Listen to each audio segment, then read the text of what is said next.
Today I'd like to share a story from Acts chapter 9 and verses 32 to 42, and it highlights a woman who is an exemplary disciple, and that is Tabitha, who's also known as Dorcas, which is her name in Greek.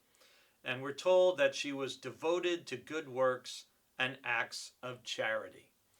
And we hear a lot about men in the Bible, and it's important when we have the opportunity to highlight some of the great women of faith that we meet to do so.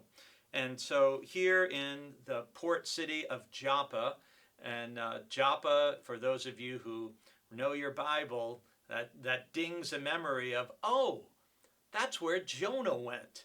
The prophet Jonah in the Old Testament, when he sought to flee from his prophetic responsibility, went down to Joppa and got into a ship and went west. So it's in that same port city that there is this disciple named Tabitha or Dorcas. And she's an exemplary disciple to me because she was devoted to good works and acts of charity.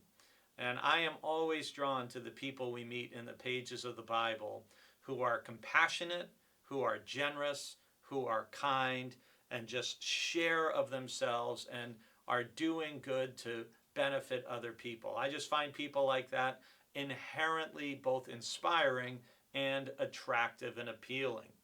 So at that time, we're told, she becomes ill and she died. And when they had washed her, they laid her in a room upstairs, and they had heard that Peter was in a nearby community in Lydda. And so they sent for Peter and they said, please come without delay. And Peter comes and he goes to the room upstairs, and all the widows are standing beside him, and they're weeping and showing the tunics and other clothing that Tabitha or Dorcas had made.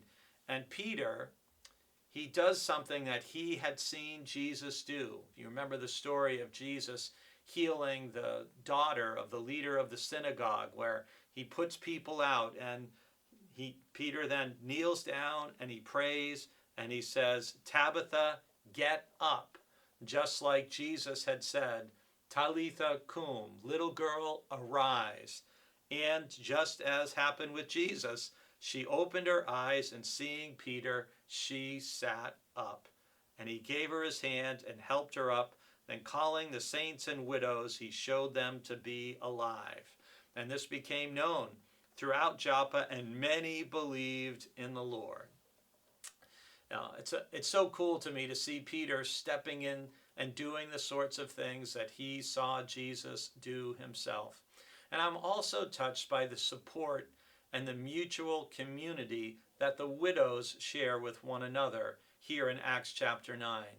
And one of the things I want to mention, if some of you are watching this may happen to be a widow, is we may be restarting a ministry we had called The Widow's Might, where we just encourage widows, women who are on that journey of getting used to a new chapter and phase in their life after losing their spouse, that they get together for mutual encouragement and comfort and support.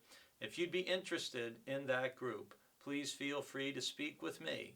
And may we all learn from the wonderful example of Tabitha or Dorcas and be engaged in good works and acts of charity.